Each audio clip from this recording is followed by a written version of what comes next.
Hi everyone, and welcome back to another video that I'm recording from home.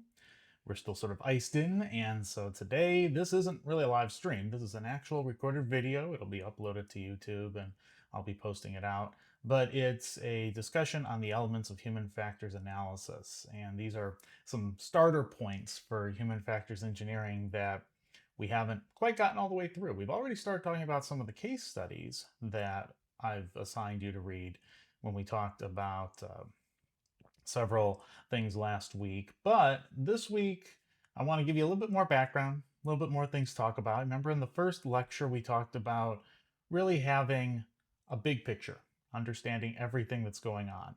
And today, we're talking more about breaking it down to individual little parts. So, my goal over the next 30 minutes or so is to work through some of those little pieces, some of those things you might not have thought about that are parts of human factors analysis. You know, anytime a human interacts with a non-human, we are looking at a human factors situation. And one of the first things that we talk about is what tasks are best assigned to a machine and what tasks are best assigned to a human.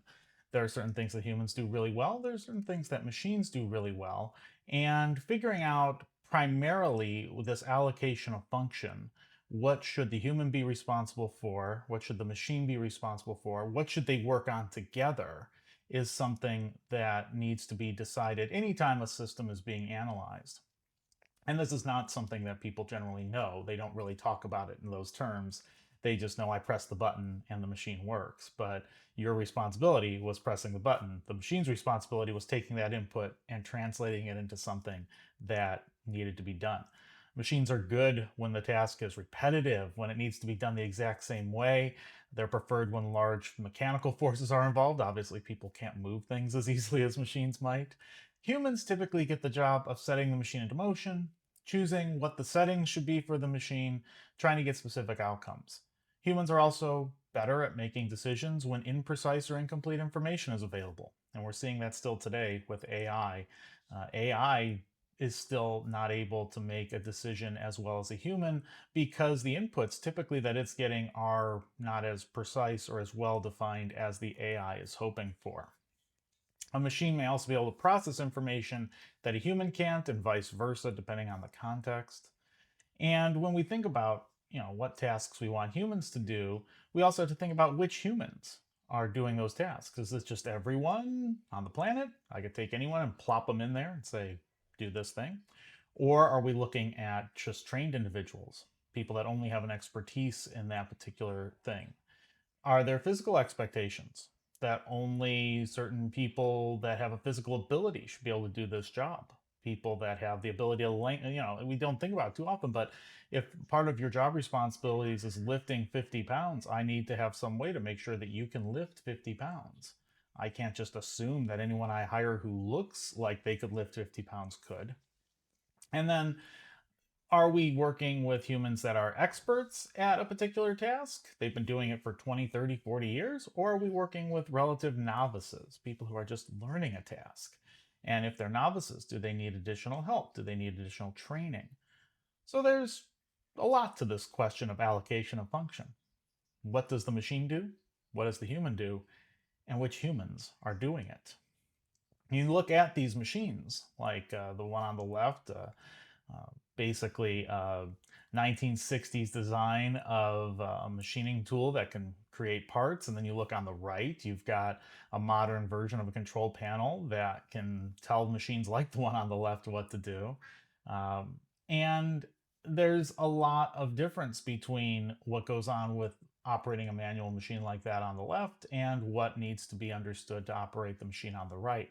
The odd thing about it is that they might both produce the same thing at the end, but the training that I give you to be able to understand what all those buttons do on the right is not the same training that I gave you to understand how to use the press on the left. It's a very strange sort of world we live in, but sometimes the same end goal can come from a variety of different processes. Another one of the things that can happen today, because we do live in a technologically advanced moment, is that the interface can change. They can be adaptive. Functions can shift between the person and the machine. We can have the machines sense performance decreasement or stress of the humans. So if you look at adaptive driving interfaces today in modern cars, where if they detect that you are not paying attention to the road, they tell you, hey, you've got to start paying attention to the road again. They start beeping, they start giving you vibrations, little ways to say, hey, I need you to take over. Humans aren't always happy with the system solution to that problem of getting them back involved. Humans also have preferences. And, people look at things in different ways. So here we have a system that is basically watching this person interact with a series of controls. It's using also an EEG setup so that it can look at actual brainwave information. And the idea here is to figure out when this person is doing this task, how are they doing it? What are they looking at? What don't they look at? Where should the most important information on the screen be? Where should we change the information so that it's easier for certain people to find that might not otherwise find it? Where do we put something so that absolutely no one misses it? So the guidelines when we're looking at these adaptive functions, this whole new realm, is really to think about using that adaptive function. If it's used intermittently, how often do we change? We don't want the display changing every 5 seconds. That would be very hard for the human to keep track of. We also don't want it only changing every 5 weeks, because then it doesn't seem like it's an adaptive interface.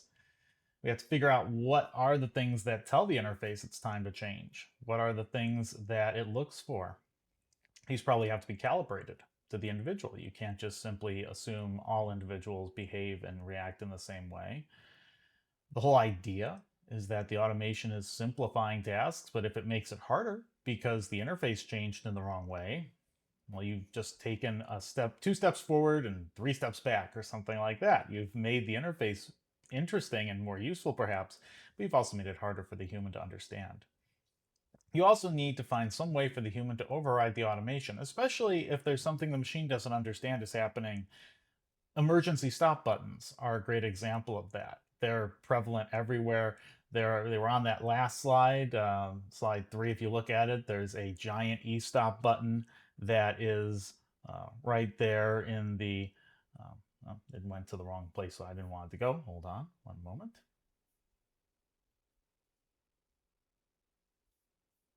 Technical difficulties here. Yeah, if we look at the screen here, you can see there's a big e-stop button that's right there to allow the human to basically say, nope, you're doing things wrong. You need to stop doing things right now. So we need to allow for the human to override the automation in ways that make sense and work for that human. We do know also that humans are human. So if the system does everything for us, fatigue increases. We get bored.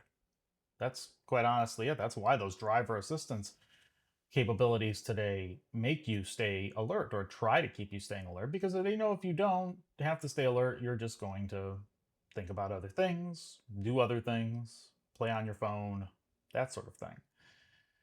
Fatigue increases only, though, when the system is in control, and can actually decrease when the human is in control. So having some sort of trade-off.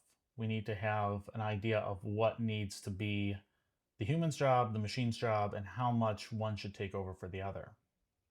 And we can measure that workload through performance indicators, how often mistakes happen, subjective ratings, EEGs, other biometrics, yawns. There are a lot of ways to figure out if someone is fatigued or not. This brings us to a theoretical equation, something that we can calculate or we can talk about theoretically. It's the human error probability, which is the number of errors divided by the number of opportunities for error. So if you made one error in one time that you had to make that error, your first day on the job, you made a mistake the very first thing that you did, that's a 1.0 human error probability. You did it every single time you had the option. The reliability of a system can then be calculated as 1 minus the human error probability. So if you're only making one error out of 1,000 times, that's 1 minus 0.001, and that's a pretty good reliability. That's 99.9% uptime. And different things are going to have different human error probabilities. So selecting the wrong control in a group of identical controls with labels but no other information, that might be 3 out of 1,000 times you do that. Could be as high as or as low as 1 out of 1,000. Could be as high as 10 out of 1,000. That's how often people are going to make mistakes, whether you want them to or not. And of course, nobody wants to make mistakes, but we make them. Turning a control in the wrong direction under a high stress environment where the design violates the population stereotype. So you've heard lefty loosey, righty tighty. If you go righty loosey, lefty tighty, and you have that population stereotype and you have someone under high stress, they might make a mistake as often as half of the time, or even more than half the time, 90% of the time. So turning a key to the left to unlock a bolt lock on the door with the handle on the left, that is against the direction you think it should go to unlock that door. If you're stressed, you might make a mistake. And there are a lot of different types of mistakes that we can make. We can make errors of omission. So we select, we just don't do something when we should be doing something. I just put your engine back together, but I, am missing some parts. Do you want them for anything? That's an interesting error of omission. Didn't actually do the full job. Well, of course, sometimes there's errors of commission when I take an action that needs to be taken, but I select the wrong action. I press the wrong button. So in omission, I fail to press the button. In commission, I press the wrong button. There's extraneous acts. So an error there on the button pressing example, I pressed 2 buttons by mistake. I pressed the button I needed to press, and then I also pressed this other button. I didn't realize I did that. That extraneous act was an error. There's sequential errors. So in some cases, I'm taking actions, but I'm taking them in the wrong order. Maybe I don't even know the order matters. Maybe my timing is wrong. I did the right thing, but I did it too early, or I did it too late. That's another error. That's a problem that will obviously potentially be deadly if in the wrong situation. And then mode error. Mode errors occur when I am in one of those interfaces that's kind of adaptive and I think that that's the button that I want, but that button has now changed. So if you think about your phone and you think about how UI, user interfaces, move around sometimes. So that is where the cancel button is most of the time, but in that particular screen, that's where the OK button is. That's a bad design, because now if I'm in the wrong mode, I do the wrong thing. So when we're thinking about the human error probability, we have to take all 6 of these types of human error into consideration. So how do we fix that? Well, we try to have redundancy. We try to have multiple ways to fix a problem before it happens. Basically, some way, some backup method, and then a backup for the backup. This will increase accuracy, but it reduces speed. The more levels of having those backups, backup of backup of backup, the more time it takes for something to happen. And in a corporate world, in an industrial world, we're often racing against time. We're often asking, how can we do things as quickly as possible? I told you guys last week that there's these little triangles that you think about in terms of, do you want it cheap? Do you want it fast? Do you want it good? It's very hard to get all 3 of those. You can get good and cheap, but it isn't going to be fast. You can get fast and cheap, but it's probably not going to be so good. And you can get fast and good, but it ain't going to be cheap. In this case, you can have low errors and high productivity, but that's not going to be cheap. You're going to have to pay more for that. You're going to have to set up more systems for that. You can have a lot of errors if you just care about having something fast and cheap. It's all these interactions that we have to think about. So the goals of product design and evaluation when we're thinking about all these elements is, when we're designing new equipment and we're designing user-machine interfaces, we have to think about the likelihood of error, and we have to think about how to prevent that as often as possible. Sometimes that means we redesign existing equipment. So not just designing something new, changing something that has been in the environment. And then, of course, we have to retrain people. That last bullet on this screen about training programs and support materials. When we change something, we have to update our manuals. We have to update our procedures. We might think about ergonomically sound environments and workstations. We want people to be comfortable when they're working. Of course, we don't want them to be so comfortable that they fall asleep. That would be bad. We think about safety requirements. I was watching a recent documentary that appeared on Disney Plus and on YouTube on Disneyland Handcrafted, and it shows some of the earliest construction of Disneyland in 1955. And in that video, you see things that today you would never want to see on a job site. You see people riding cranes, literally just putting a foot inside of a loop and going up and being dropped on something to work on it and then picked up and plopped right down. No safety tethers, no harnesses, no buckets, just a loop. Hold on. That's probably not the best way to have people working in an environment. We can also think about human factors in the product life cycle. The world changes. Over time, what was once a very good design, what was once a very useful design, might become a very poor design. It might become less useful. And so we have to think about that. On the front end, we have to think about how users are using what we've set up. Are they able to complete certain tasks? How often are they using those tasks? What are the standards and the error rates and the response times that we think about? How often should something be happening? How many errors do we expect? What does the human do versus what does the machine do? And all four of these four seem really simple, but each one of them you could descend farther and further down to think about. And when we look at the case studies in here, and I ask you to think about what went wrong or what went right, you could take any of these four and really dig down to understand that situation. And you could probably write a 3 or 4 page paper just on any of these four in terms of how well or how poorly they worked in that particular situation. Iterative design and testing. This is once known as rapid prototyping in the software industry. Today, you hear the term A/B testing, which means that you have different interfaces and you see which one works best.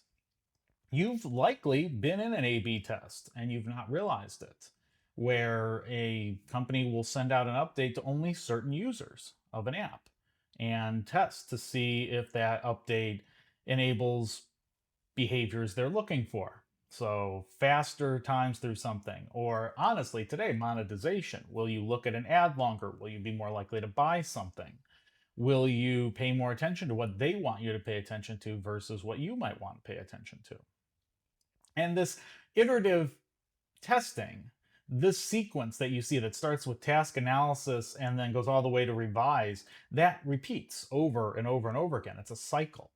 And we just continually keep looking at that cycle. And there are people that this is their whole job.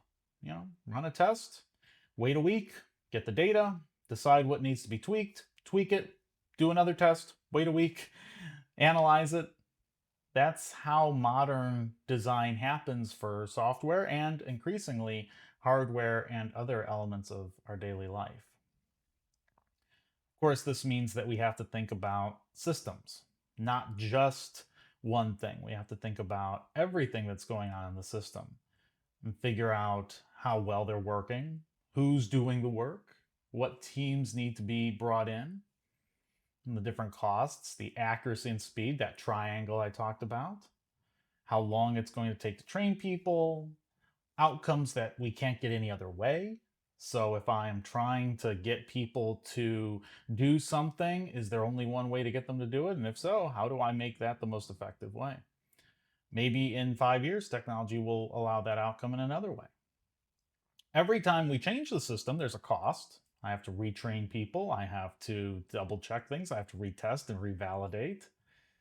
So sometimes we look at a system and we go, yeah, this system is not doing well, but it's going to be way more expensive to fix it than it is to make it better.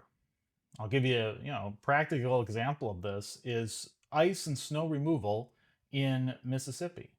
This week, I'm sure a lot of people, especially in Oxford, especially on the eastern side of the state, and even here in the western side of the state, would love if Mississippi had more things that are in the north, like snowplows and pre-treating of roads and systems in place to take care of ice storms. But when you only get an ice storm once every 5 to 10 years of this magnitude, you think about it as, do I want to invest all of the cost, not just in dollars, but in time, effort, energy, training, to make a system better that is only going to be needed once every 5 to 10 years? Now, if once every 5 to 10 years, it's a major problem where people are dying, and thus far we've not seen a lot of reports of death in this storm, but if there were many people dying in storms like this, then yeah, it's probably worth the time and effort to make the system better, even if it doesn't happen very often. But if it mostly comes down to an inconvenience and the world can shut down perhaps for a week, it's very inconvenient for people, but it isn't perhaps justifying of overhauling the whole system. Systems have parts.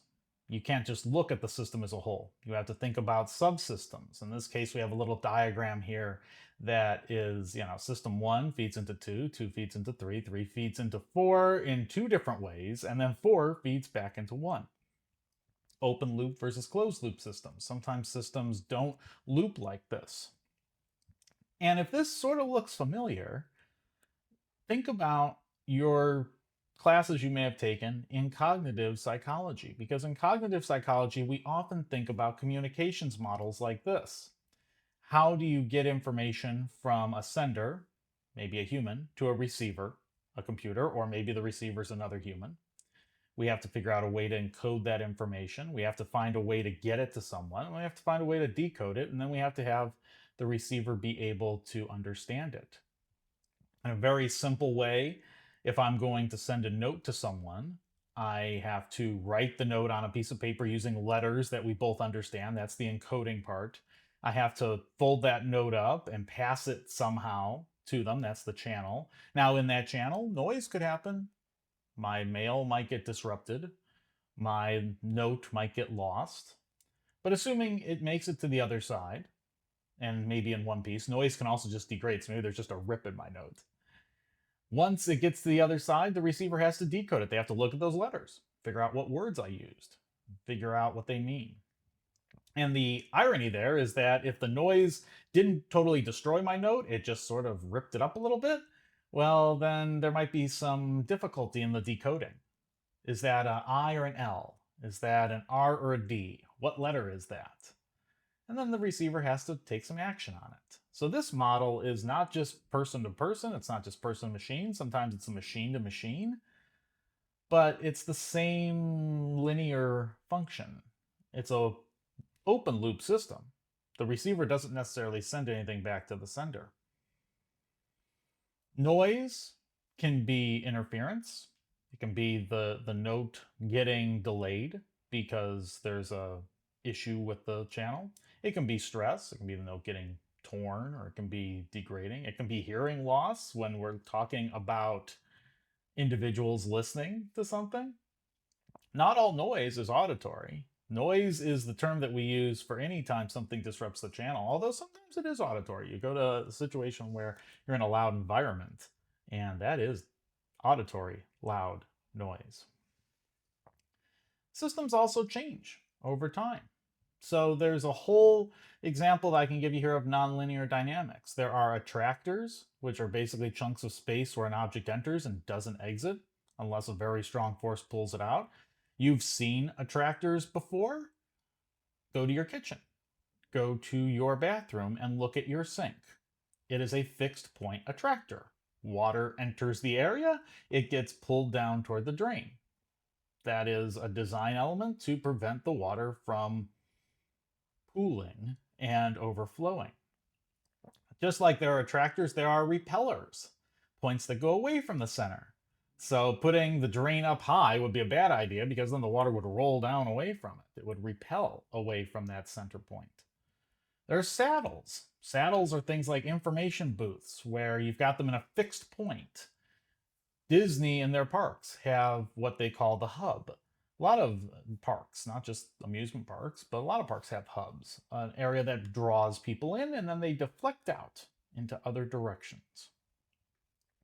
We have bifurcation, a split in a dynamic field where different dynamics exist in each local region. So, two sinks side by side with two drains and a shared basin.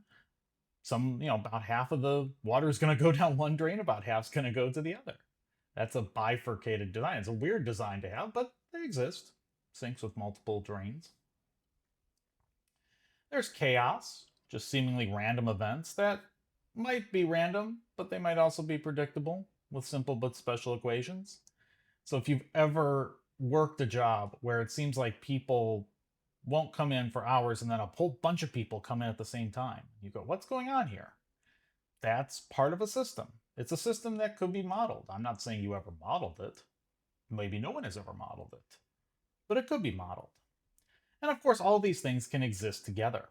So there is an attractor system on the slide there that shows different ways that attractors and repellers and saddles and a complex system with some chaos thrown in can move things around. And of course, this is abstract. These could be people, this could be water, this could be energy, static electricity. There's a lot of different things that you could model. And I mentioned chaos is non-repeating sequences. They're bounded typically to a high end and a low end, and they're sensitive to initial conditions, which simply means that they might oscillate wildly for a while if they're given a lot of energy at the start. If they're given a little energy at the start, it might take them a while to oscillate up. One interesting thing about systems is that they self-organize. I mentioned the term snafu a few weeks ago. That's situation normal all effed up. That's an organized system. It's a system that's not holding together very well, but it usually self-organized itself around some way of keeping the system moving. Now, should it keep doing things in that way? Probably not. But think about your daily routine. Your daily routine has likely been self-organized unless someone sat next to you and said, look, from this day forward, you must behave in this way. You must take these steps and you must do them in exactly this order. I don't know of anyone that has had someone tell them they have to do that. And that's because we develop our own understanding of our system and our understanding of the world. Systems can be in a state of chaos or high entropy, which means that new systems are forming, old systems are dying very quickly. But we create systems without any outside help. And that's a key point. Because very often we think, well, someone must have done something. Someone must have decided that this was the way it should go. No, the system can create itself.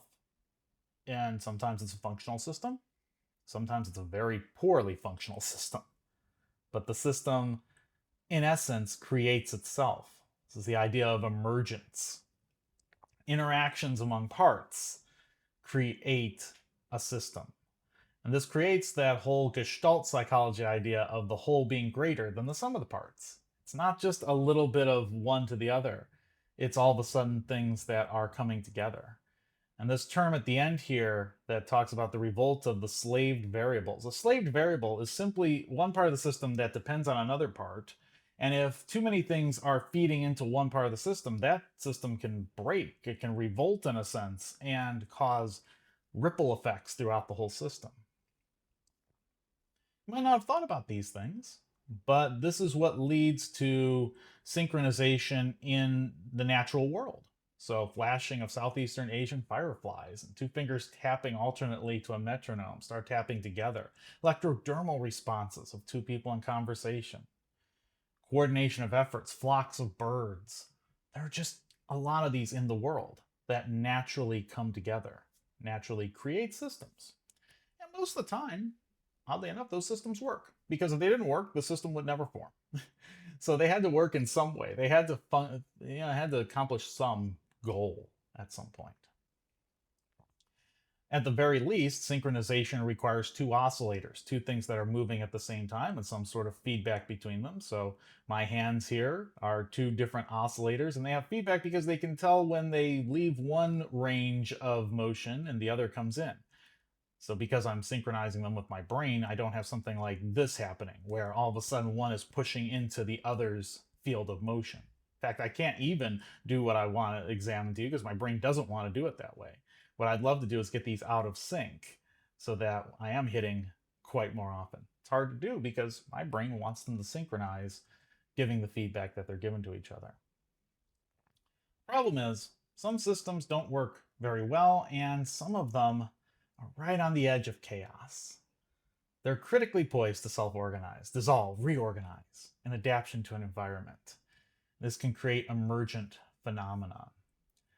That's a good place for us to sort of stop and think a little bit more about everything we've talked about today. We've talked about systems being made up of multiple components. We've talked about error happening in all systems. And if the human is part of it, what caused the error? How do we quantify the error with the human error probability? And in essence, I've given you the little nuggets of information to start thinking about when you're analyzing your case studies. When you look at those case studies and you go, why did this go wrong? It's probably unlikely that it's going to be one thing that you can point to and say, well, this went clearly wrong because of this one particular element. Because there's typically multiple elements all interacting with each other. And while one element might have had the largest push into breaking the system, it probably wasn't the only element responsible for the collapse of the system. Because honestly, if it had just been one element, we might not be talking about it as a case study because it might not have actually broken. It might have just been poor. That's why we study near misses as well as hits, because we want to know if we were just on the edge of chaos or if we are doing well and the system is working well. So hopefully today you've got some of those building blocks. You can refer to this video throughout the semester and think about it, especially if you become a little bit lost when you're reading the case study and you go, I don't even know where to begin with this. Come back to this video and think about some of those elements that we talked about. This has been Dr. Westfall. I look forward to seeing everyone in class, hopefully next week. Stay safe, stay warm, and I'll see you soon.